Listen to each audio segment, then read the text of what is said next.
Very good. Hi, good evening, everyone. Good to be here. As I mentioned, I am actually pretty much right off of the airplane. I went to Florida for the day, for good reasons. Celebrated the bris this morning of a nephew, and actually, I was not only celebrated, but I had the great merit, the honor of being the sandik. The sandik is the one who holds the baby, and there's a tradition that a sandik for a circumcision actually has a certain divine power on the because it's such a great merit. The sandik is compared to like the mizbeach, because the circumcision is like an act of sacrifice. Therefore, the sandik holding the baby is the altar on which that sacrifice takes place. And actually, certainly by Sfardim, this is taking very much. This idea is taken very seriously. It's very common that by a bris in the Sephardi world, after the bris, there's people line up to get a blessing from the sandik. So, with that in mind, I'd like to take whatever energy I have today from being the sandik to give a special bracha, to give a blessing to all those who are here, all those who are virtually joining us.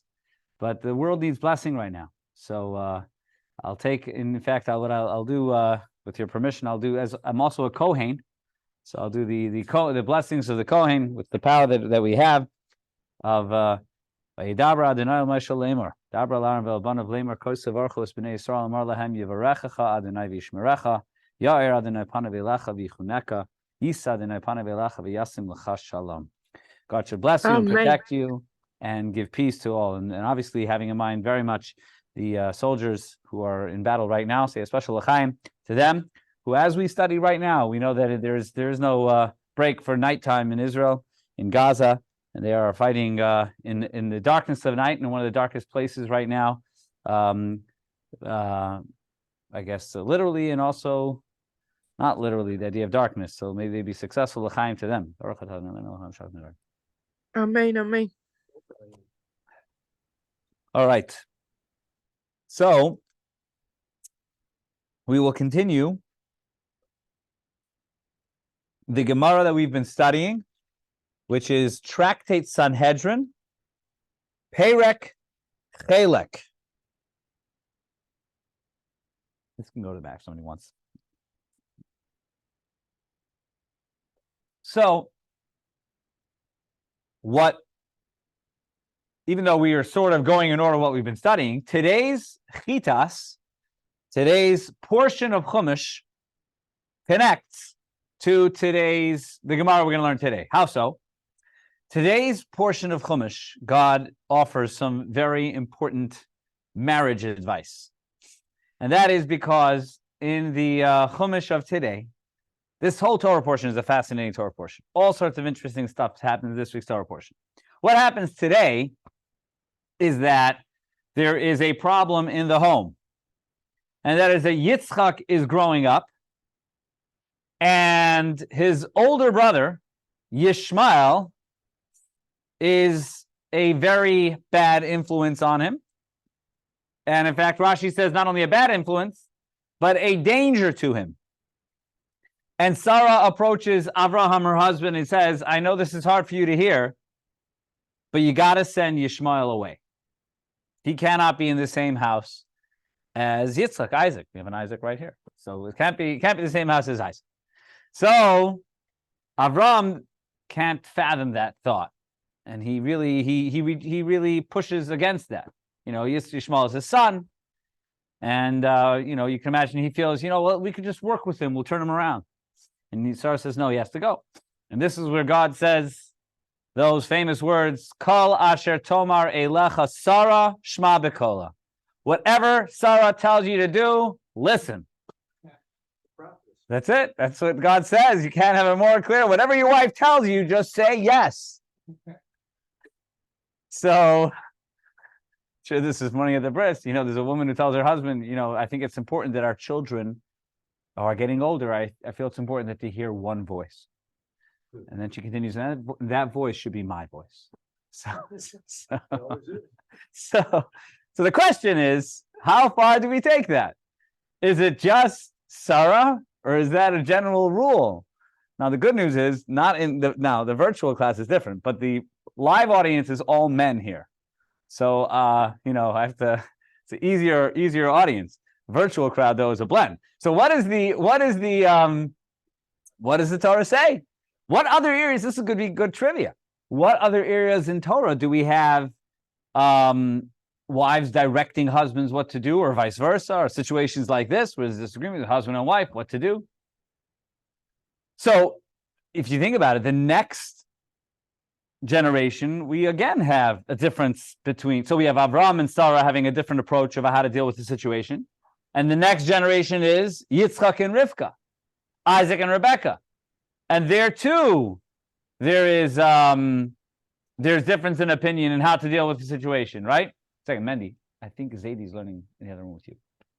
And you have the next generation too, Yitzchak and Rivka, another disagreement about how to deal with Yaakov and Esav. Yitzchak, you see a certain parallel. Yitzchak wants to bless Esav, and his wife Rivka says no, the blessing has to go to Yaakov. So you almost see a similar streak as it passes on from Avraham and Sarah, and a generation later, Yitzchak and Rivka. By the way, who gets their way? The next generation? Again, Rivka gets her way.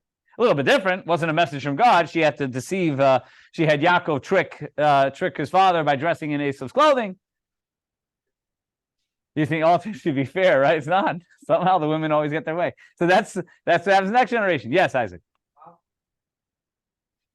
So with Chava, see, but over there, you're right. Adam and Chava, again, we have, but in that situation, Chava actually pretty rather easily convinces Adam to eat from the tree of knowledge. So we don't really have a conflict over there. Husband and wife disagreeing on something. I'm trying to think where else in Torah we come across a situation where there's disagreement between husband and wife, and where the Torah directs, where there's like clear direction one way or the other. I don't know if there's that many stories like that. But in the Gemara today, we're going to share 2 episodes of the influence of the wife, Rachel. When Leah gets married to Yaakov instead of Rachel, but that's because of Lavan. Lavan tricks him. That's not a disagreement between a husband and wife. I'm trying to think between Moshe and his wife. I don't think so.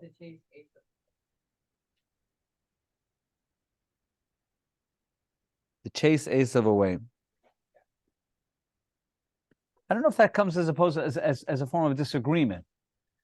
You see, Yaakov sends her away, as Yaakov decides to separate from Esav. I don't know if there's a disagreement there. All right, but we'll get to that in the Gemara. That's actually not the first one we're going to get to. We're first going to start where we left off, and let's just do a quick review. This section of the Gemara, and I think it's important, and we'll point out why. This section of the Gemara, again, chapter 11 of Sanhedrin Perek Chelek, talks about different groups of people who were wicked, and different groups who that perhaps forfeited their share in the world to come. We have this idea that we're all imperfect, right? At least most of us are imperfect, and but even despite our imperfections, despite our mistakes, we have this principle of everyone has a portion in the world to come. And then the Talmud over here says there are several, whether it's individuals or groups, which not only were punished, but forfeited their share in the world to come. And that's far worse than any other punishment. That's basically excision. That's basically saying there's no continuation. And 2 weeks ago, we spoke about one group. Last week, we spoke about a different group. Now, perhaps it's appropriate that we're talking about this as we are seeing evil in the world. So maybe it's appropriate that the Gemaras we're focusing on are Gemaras which speak of evil. But I think when the Gemara talks about evil and evil groups, it's more than just telling us interesting facts of history. It's also telling us lessons of what evil means and where it comes from. And the 2 groups we've spoken about so far, both are very wicked. One is actually also in this week's Torah portion, but were very different energies to that evil. So 2 weeks ago, we spoke about the generation of the flood, the Dor HaMabul. And if you recall, the word which the Torah uses to describe the evil of the generation of the flood was Hamas. Kimala aretz chamas mipneim. That's what the Gemara. That's the word of the Torah. That's check it out. Chamas. What's that? So Hamas. So what is Hamas?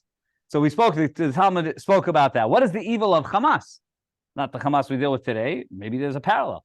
But what is the evil of Hamas? So the Gemara said the evil of Hamas is Gzela, and what we said is someone's saying they can't hear anything. You can hear. Okay, David. Apparently others can hear. So what that is Gzela. Gzela, robbery. Unlike Gneva, which is theft, what's the difference between Gzela and Gneva? So he said theft is done quietly. When someone Gneva is a Ganev is the theoretical Ganev is the one who in the middle of the night creeps into the house and finds something and goes and steals. Gzela is approaching someone in the middle of the street and grabbing that which is theirs and taking it. Now you may say, what's the difference? Ultimately, it's the same loss, right? I had my wallet was taken from me, but there's a difference, and that is that Gneva, to some degree, recognizes the authority of ownership, and just looks to quietly take away, do something wrong.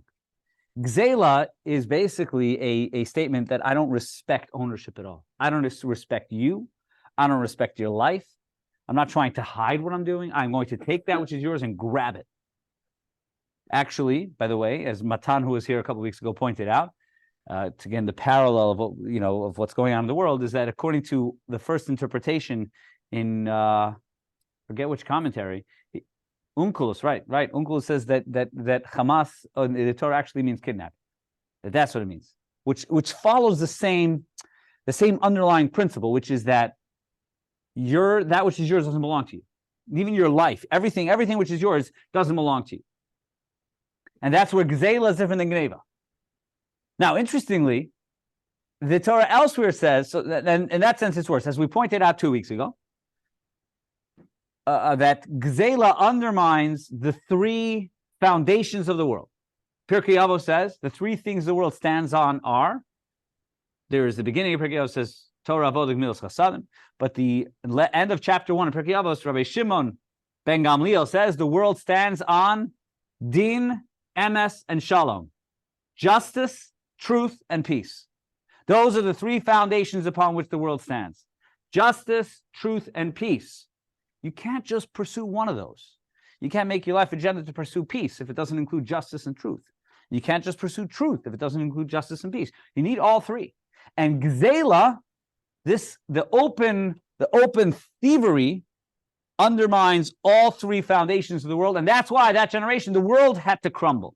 The mob destroyed the world because it was as if they were undermining the very foundations upon which the world stands. There's many sins, many things we can do wrong, but this really undermines everything, and that's why the world is destroyed. That's what we spoke about two weeks ago. And again, we have to ask ourselves, where do we see that in our world, or maybe even in ourselves? The subtlety of not respecting that which belongs to someone else, which is the most subtle form of Gzela. Last week, we spoke about a different evil, an evil generation, which is described in this week's Torah portion, and that was the evil of the people of Sodom. And the evil of Sodom, which this week we come across, the destruction of Sodom. Avraham prays to defend them, but he is unsuccessful. They are destroyed. What is at the core of that evil? Even though it's evil, but it's a very different evil. It's a completely different element. And that, as we pointed out last week, was the evil of the absolute intolerance of giving. Not only did they not give in Sodom, but they issued all sorts of laws and rules forbidding any sort of giving.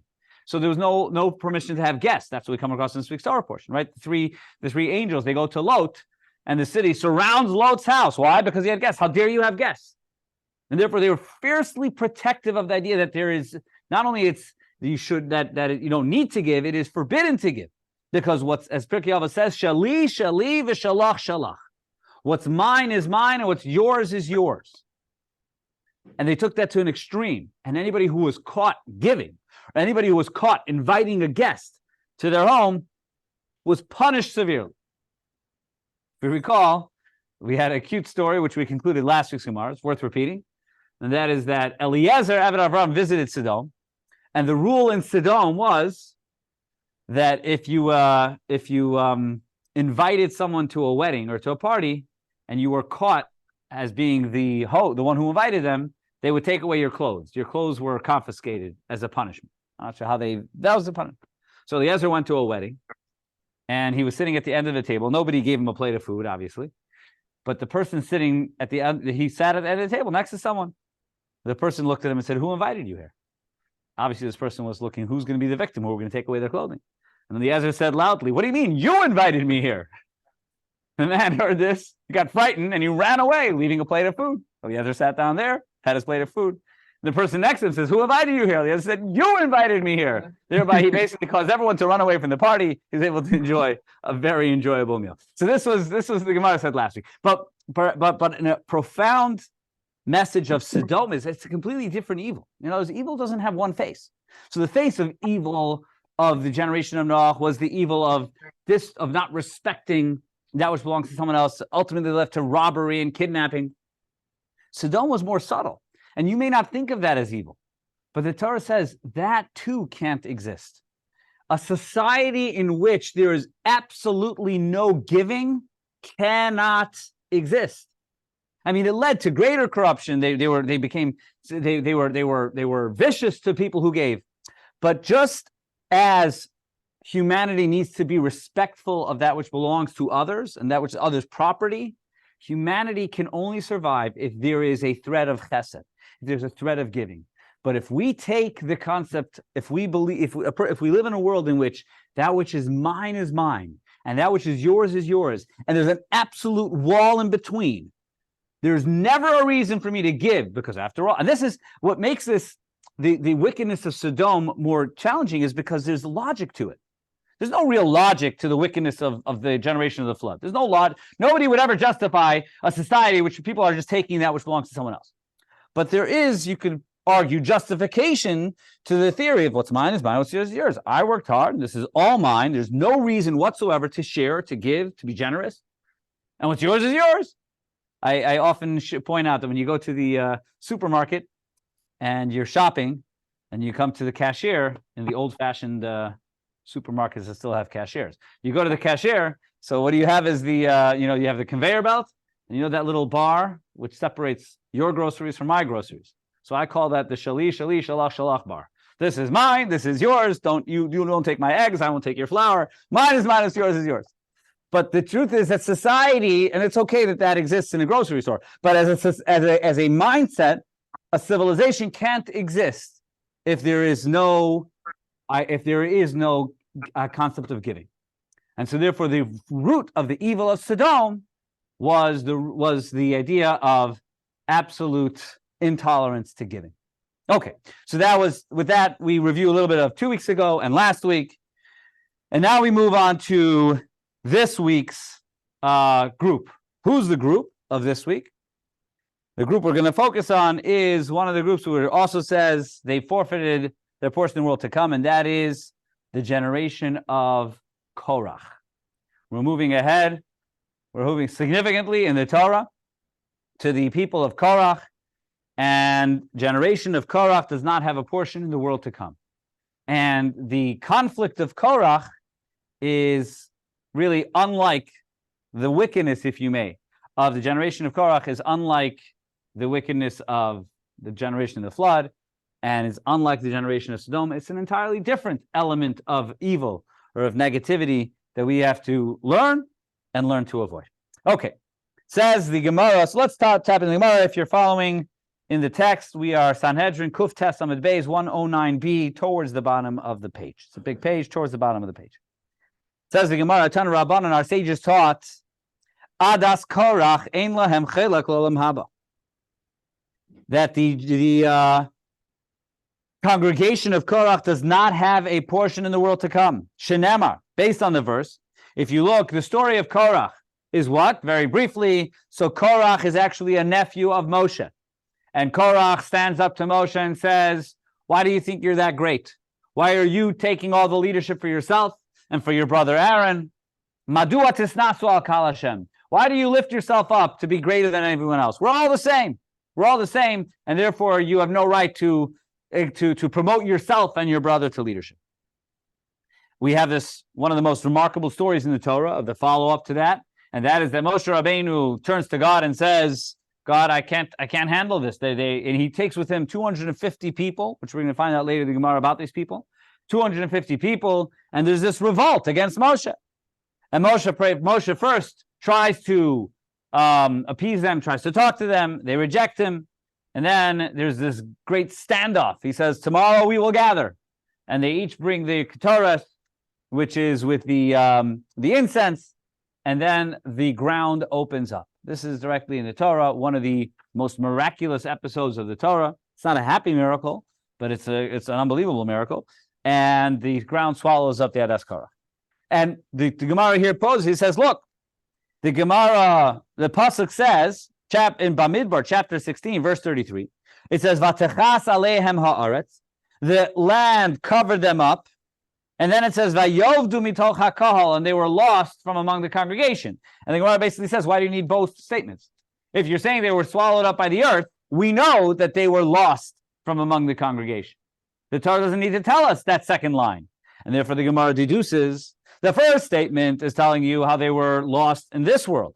Vayovdu mitoch hakahal, and then they were lost from among the congregation. That's referring even in the world to come. That even in the world to come, they were separated and they were lost from the rest of the congregation. Everyone else has a portion of the world to come, they do not. Oh, we'll get to that. What about his sons? But the truth is that this opinion, this statement that they were lost not only in this world, but also the world to come, is not the agreement of everyone. The Gemara says that's the opinion of Rabbi Akiva. However, Rabbi Yehuda ben Beseira, another one of the Tanaim, disagrees, and he says, "V'omer," he says, Omer, he says, they do have a portion in the world to come, and in fact, the words of the words "Vayovdu mitoch hakahal." What is the word "Vayovdu"? Aleph, Beis, Dalid, Avad. What's that? That's an ayin. Eved is a slave, right? Ayin Beis Dalid is a slave. What is Aleph Beis Dalid? Avad. Avad. You ever heard the mitzvah of Hashavat Aveda? Aveda is a lost item.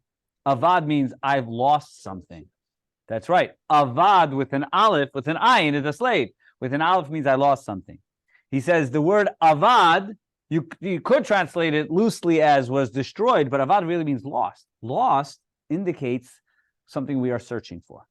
And he says, Vayovdu mitoch hakal, says Ben Beseira, Harehen ka'aveda hamisbakeshes. They are like a lost item which we are searching for, which means they aren't gone. Right? The rule is, right, what's the rule about a lost item? What's when that if once you stop looking for it, then you relinquish ownership of it. That's the rule. It's a very practical rule. Right. You give up hope. To that point, this is the very first verse in each chapter of Pirkei Avot. It says every Jew has a portion. That, by the way, that statement is from here. That's the statement in the mission of this Gemara. The Gemara is saying maybe there are exceptions to that. That's the idea. There's maybe exceptions to that, but he's saying no, they fit within that rule, which you described. And the wording of the Torah is precise. It doesn't say that they were gone. He says, Aveda. Aveda means that they've been lost. Lost means you're looking for them. Ka'aveda mispakeshes. And he quotes Psalm number 119, Shenemar. David HaMelech says in Psalm 119, what's unique about that Psalm? Anyone know? In alphabetical order. Okay, good, correct. That's right. Something else? More something else about longest? It is the longest psalm in Tehillim by far. It's more than twice the size of any other one. It is 176 verses long. The longest tractate in the Talmud is 176 pages. So the 119 is the longest psalm. The last verse of 119, so 119 verse 176, is the following very profound words. Ta'isi, King David says, Ta'isi kiseh oved Same word, oved, right? Ta'isi kiseh oved, bakesh avdecha, ki mitzvosecha lo shachachti. Which means, ta'isi, I have wandered. Kiseh oved, seh is a sheep. I have wandered like a lost sheep. Bakesh avdecha, we turn to God and says, God, search for me. Search for me, this lost sheep. Ki mitzvosecha lo shachachti, because your mitzvos I have not forgotten. Your mitzvahs I have not forgotten. And so therefore, Ben Beseira says, don't read the word about the descendants of Korach, about Korach, vayovdu mitoch hakol, to mean that they were swallowed up by the earth and they were gone. You could read vayoved, they were gone. It says, no, understand oved to be lost. And lost, like David HaMelech says, there's one that can find anything that is lost, and that's HaKadosh Baruch Hu. That is God. Therefore, he says this is the Korach and his also unlike the generation of the flood, and unlike the generation of Sodom, which were truly lost, were truly destroyed. This the congregation of Korach were only lost, and therefore they can be found and be given their portion in the world to come. Okay.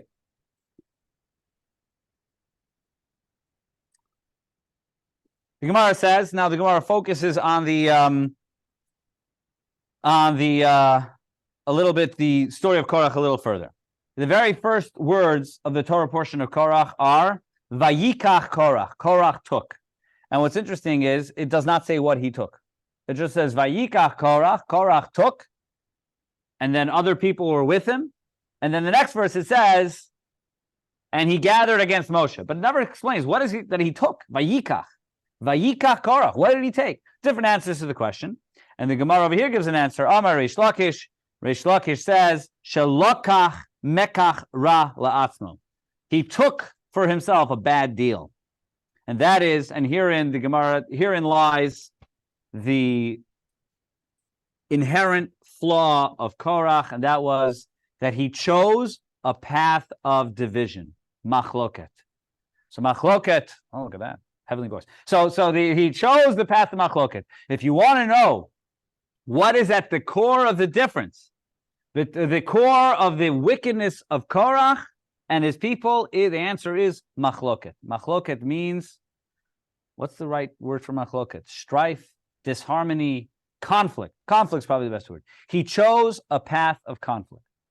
So again, the generation of Noach was robbery. Generation of Sodom was a lack of giving, and Korach's mistake was conflict. And he chose conflict, and he refused to resolve the conflict. Conflict could happen. There's disagreement. I guess the difference is disagreement in Judaism. Disagreement is actually value. Disagreement and argument and discussion and figuring things out, that's actually a value. That's part and parcel of Judaism, Jewish study. We have to disagree, right? That's part of it. The question is, and this is a very important question, when disagreement turns into conflict. That's the question. Disagreement is healthy, conflict is very unhealthy. And furthermore, even when it does turn into conflict, are you open to resolution of the conflict? A conflict's also, okay, conflict's not a good thing, but if a person, even as they stay in conflict, are they open to resolving it? That's fine. Korach, A, allowed disagreement to turn into conflict, and B, when offered the opportunity to resolve it, which Moshe offered, he rejected it, and that has a unique word in Judaism. It's called machazik b'machloket. Machazik means holding on to conflict. And this is the third form of evil, and the common denominator between the evils we're talking about is that these evils cause destruction. The generation of the flood was destroyed, generation of Sodom was destroyed, and Korach and his people were destroyed. It's not just unhealthy, it really breaks, it causes destruction. So this is the mistake of Korach and his people, is that they chose a path of conflict. The Gemara then says, Can I ask a question? yes. Wasn't it also that Moshe offered him like a night to sleep on it? Like he was emotions. He was thinking with his emotions and not with logic. Like you may be right. In others, maybe that he didn't allow his logic. Although he did, as we're going to see, he did build a logical argument over here. You're right. Yeah. Moshe offered him time, which means Moshe was trying to find ways to ease the tension. That Moshe could have been very Moshe could have been stubborn and said, I didn't start this fight. You started this fight. So then, I have no reason to try to make peace with you. Moshe went out of his way to make peace, and Korach and Dastan and Aviram refused. So yes, he gave them time. Yeah, he highlighted their decisiveness, their animosity, and yeah. So yes. By giving them time, and then they refused it. Correct. Correct. Moshe said machar.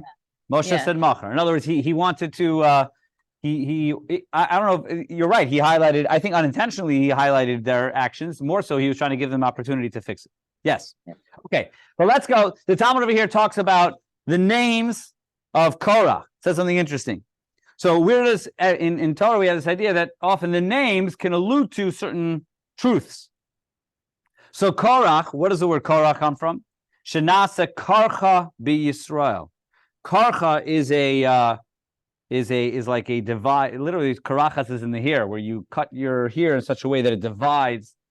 There's like division between one side of the hair and the other side of the hair. So Korach caused division. Korach's father's name was Ben Yitzhar. What does the name Yitzhar allude to?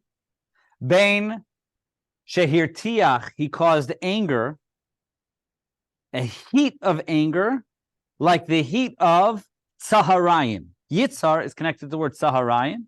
Tzaharayim in Hebrew is afternoon. Afternoon is often the hottest point of the day, and therefore his anger heated the world like the heat of Tzaharayim. Ben, the Torah then lists, the Torah when it introduces Korach, it goes back 4 generations. It goes back and says Ben Kahas. He was the son of Kahas, which, by the way, was also Moshe's grandfather. What is Kahas?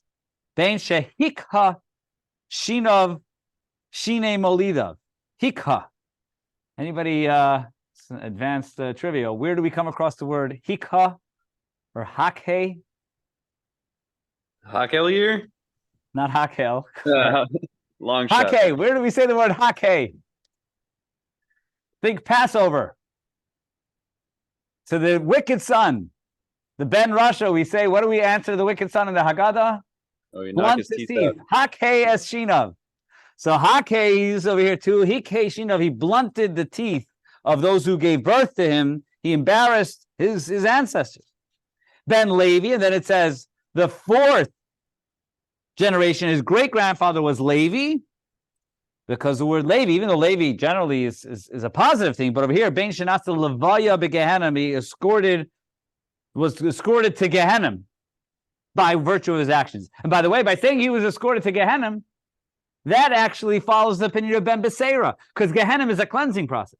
We think of Gehenim is a terrible place, but the truth is Gehenim is a process of cleansing. Gehenim is a good thing for the neshama. It's a cleansing process, which means they do have a portion world to come. Now the Gemara says, "V'lichshov nami Yaakov."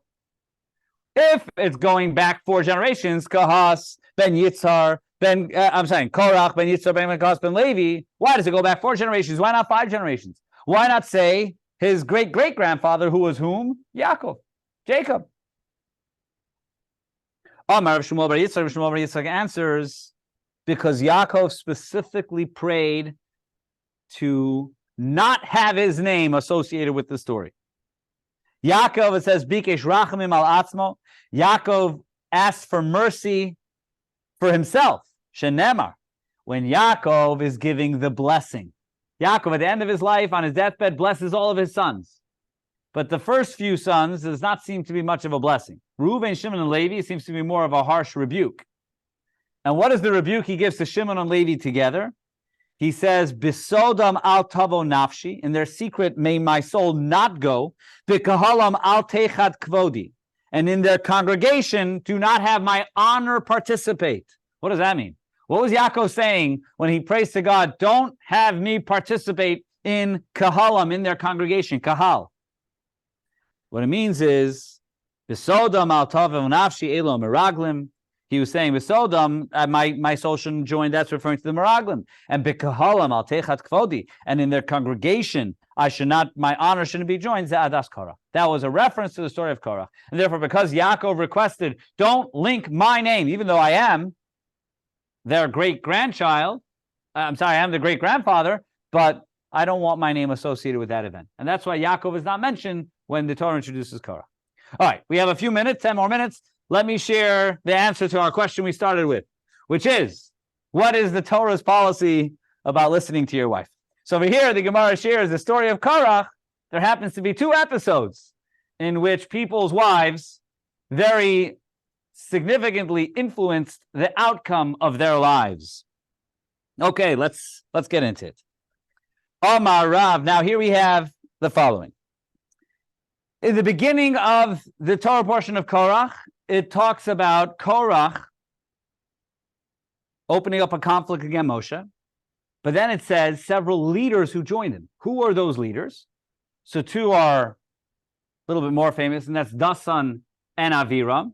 Dasan and Aviram, who are biblical troublemakers. Although, if you look in the commentaries, if you look in the Midrashim, these were not like just random troublemakers. These are people who were advanced troublemakers. I know they were great scholars. To be a troublemaker, to be listed in the Torah as a troublemaker, you had to be a person of prestige. So Dasan and Aviram were people of prestige, but they were constantly at odds with Moshe until the story in which they were destroyed along with Korach. But there's 4 people: Korach, Dasan and Aviram, and then a 4th person named On. Aleph Vav Nun. On ben Pelet. On, the son of Pelet. But here's what's strange. We come across him in the very beginning of the parsha. Vayikach Korach. Korach took along and Dasan and Aviram, but On ben Pelet. But then later, when it comes to the continuation of the story and how the conflict continues to grow, suddenly we don't hear about On ben Pelet anymore. What happened? His wife. What happened to On ben Pelet? Here's the Gemara. Amar Rav. Rav says, On ben Pelet, On, the son of Peles, Ishto hitzilato. His wife saved him. His wife saved him. How did she save him? Amra lei, she said to him, she watched as he was joining Korach in this great conflict. And she said, My nafka lachmina. What is your benefit by being part of this conflict? You know what's even worse than being part of a conflict? Is being part of a conflict in which you can't win either way. And that's basically what she said to him. She said, what is the value of you partaking in this conflict?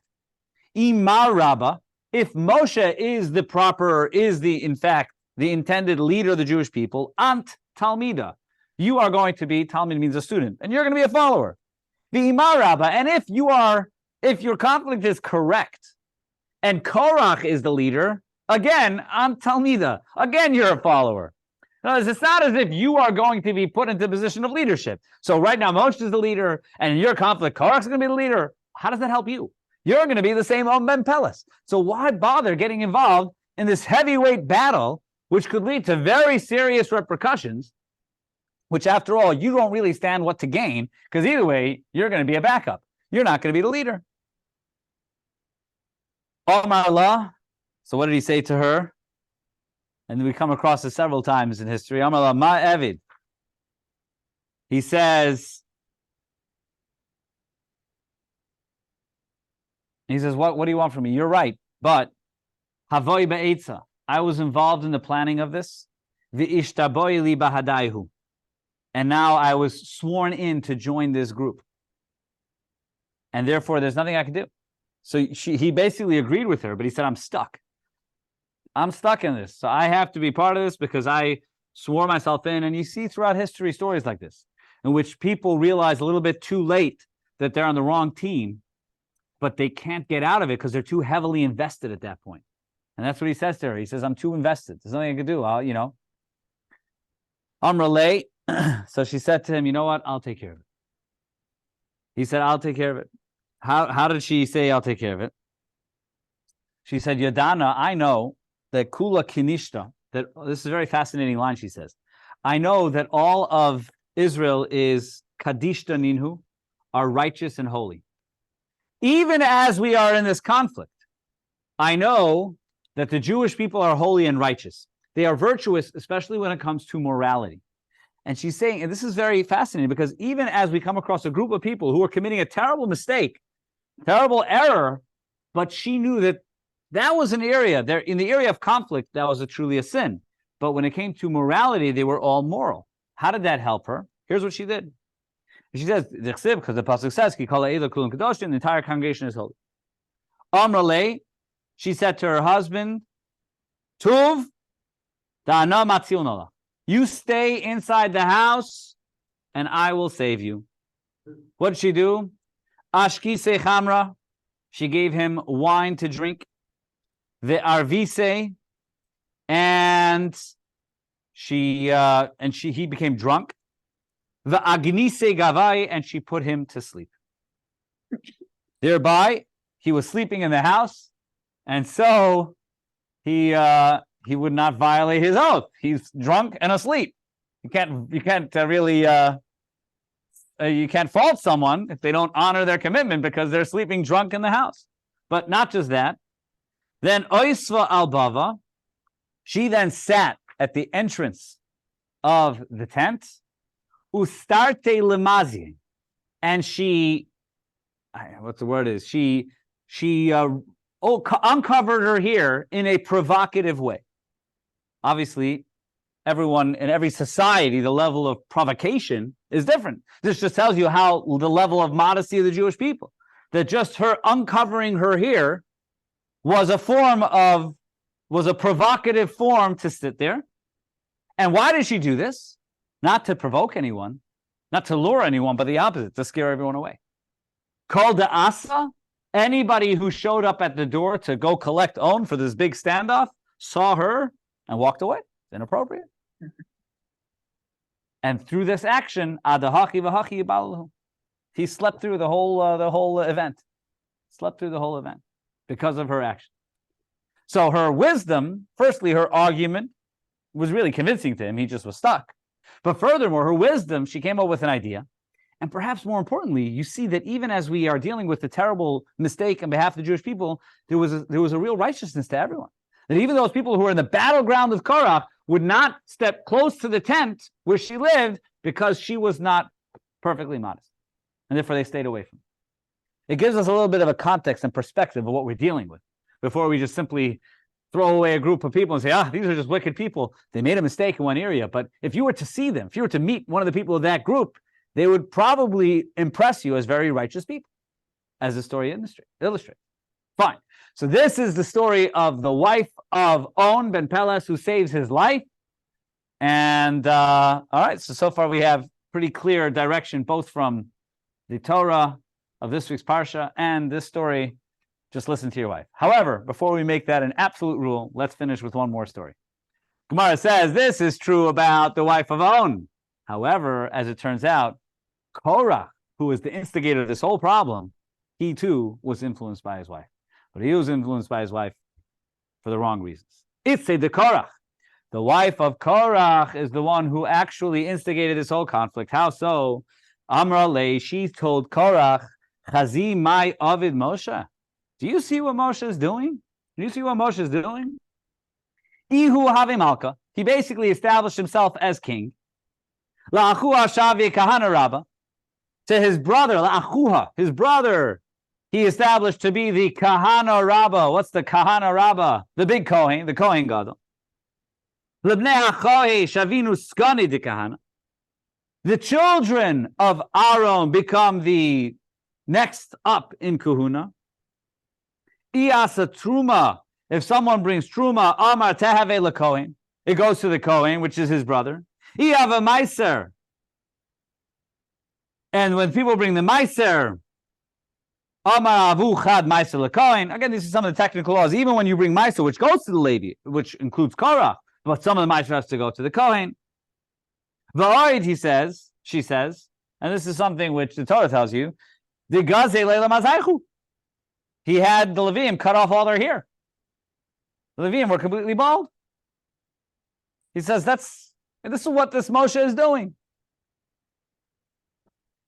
And she basically instigated him against her, against Moshe.